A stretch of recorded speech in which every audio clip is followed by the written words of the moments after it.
Olá! No vídeo de hoje vamos tratar da eficiência do calcário na correção da acidez do solo. Obviamente na correção da acidez e como fonte de cálcio e magnésio também.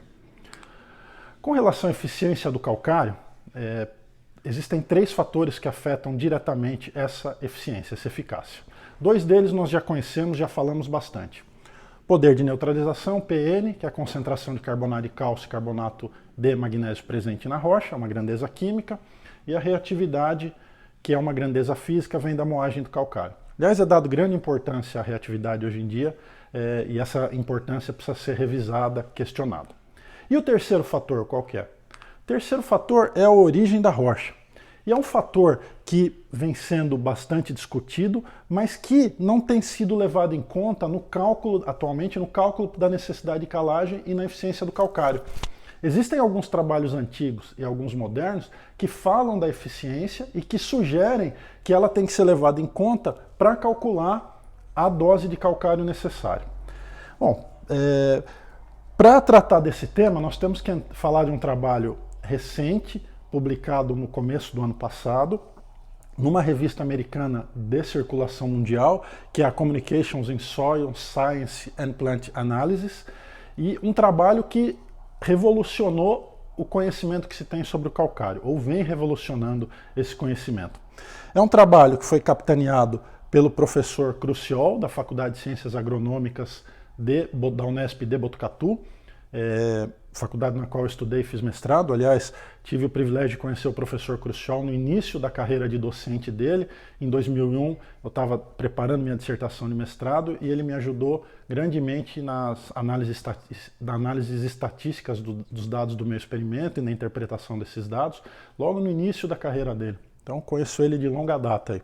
Mas está nesse trabalho também o professor Sorato, da mesma universidade, os pesquisadores Fernandes, o pesquisador Heitor Cantarella e o Quágio do IAC, e ainda o professor Godofredo Witt, aposentado da Exal. Então, só pesquisador na área de fertilidade, solo e nutrição de plantas, pesquisadores de ponta aí. O que eles estudaram? Qual que é o tema desse trabalho?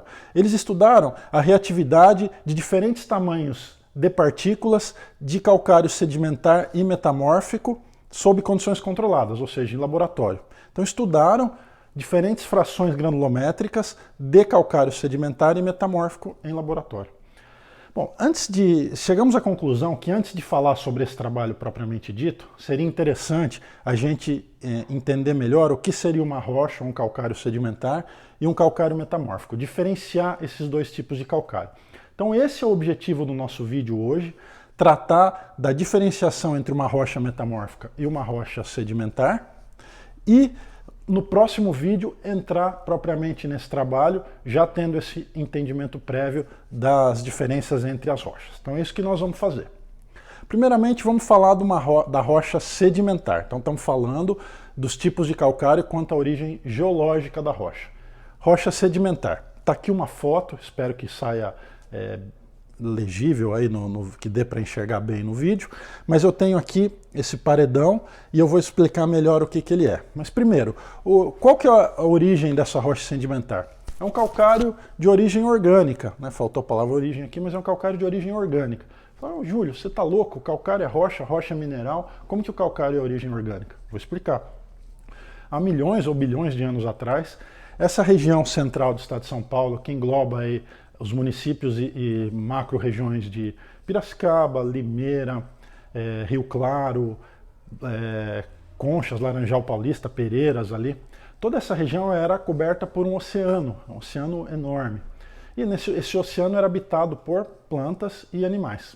Conforme esses seres iam morrendo, o organismo deles ia se decompondo, o cálcio e o magnésio presente ia descendo, percolando, lixiviando, primeiramente na água, obviamente, mas depois ele encontrava no fundo camada de rocha, primeiramente camadas de rochas permeáveis que permitiam a passagem desses produtos da decomposição desses organismos, até que eles encontravam no fundo uma camada de rocha impermeável e iam se sedimentando, se depositando em camadas sobre essa rocha impermeável. Então formando essas camadas aqui.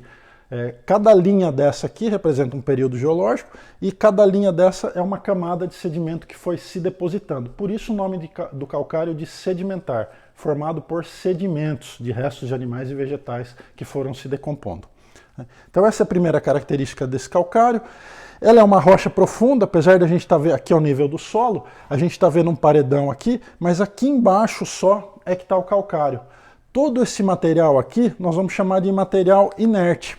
Né? O que é? Tem uma camada aproximadamente de 3, 4 metros de solo, depois eu vou ter uma camada aproximada aí de uns 15 metros de uma rocha, que é uma rocha que apresenta carbonato de cálcio e carbonato de magnésio, mas numa concentração que a legislação não permite comercializar como calcário.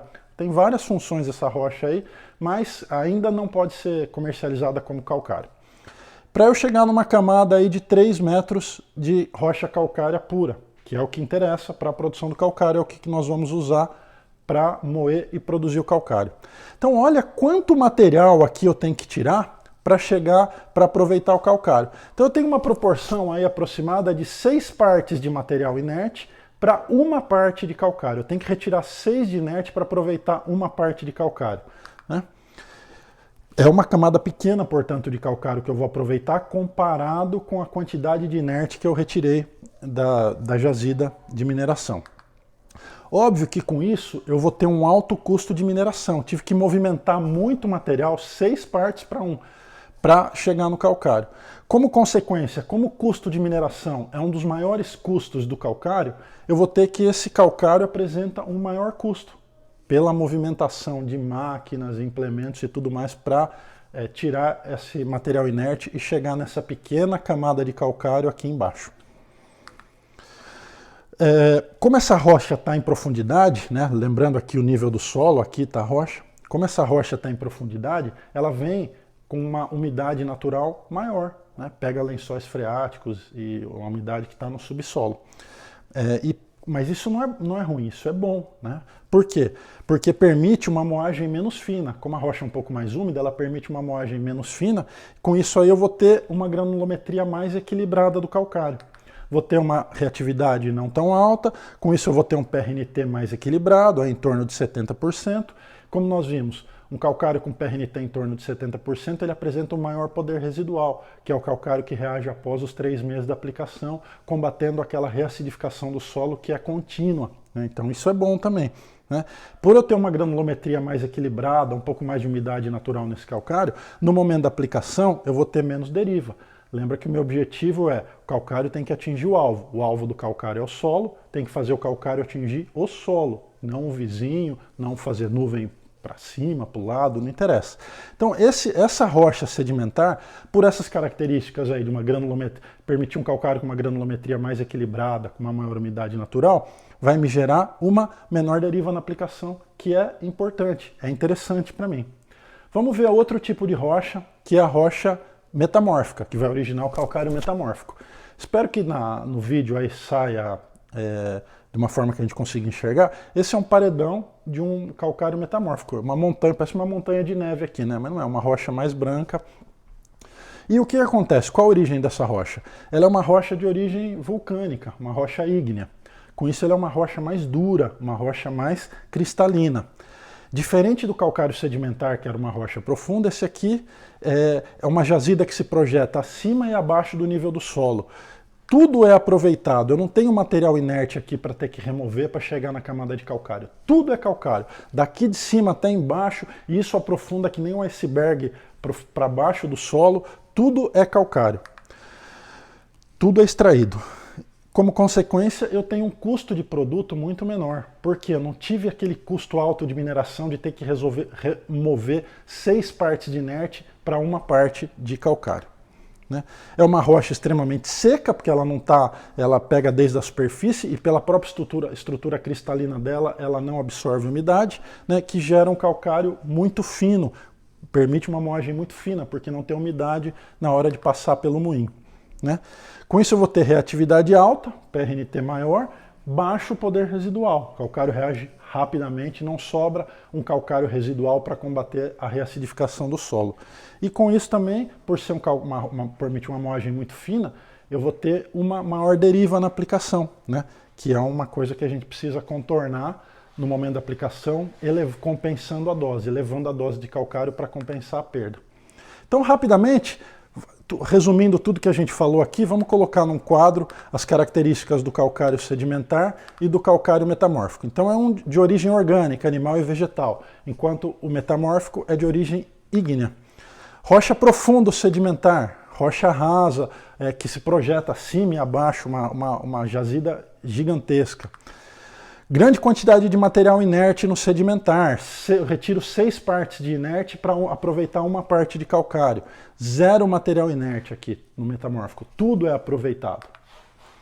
Camada pequena de calcário a ser extraída. Todo paredão de rocha é extraído. O volume de calcário metamórfico é infinitamente maior do que o volume de um calcário sedimentar numa jazida sedimentar.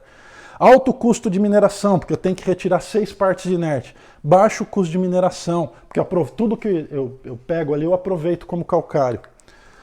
Rocha com uma umidade natural, permite uma moagem mais equilibrada, menos fina. Uma rocha cristalina, seca, sem umidade, que gera uma moagem muito fina do calcário.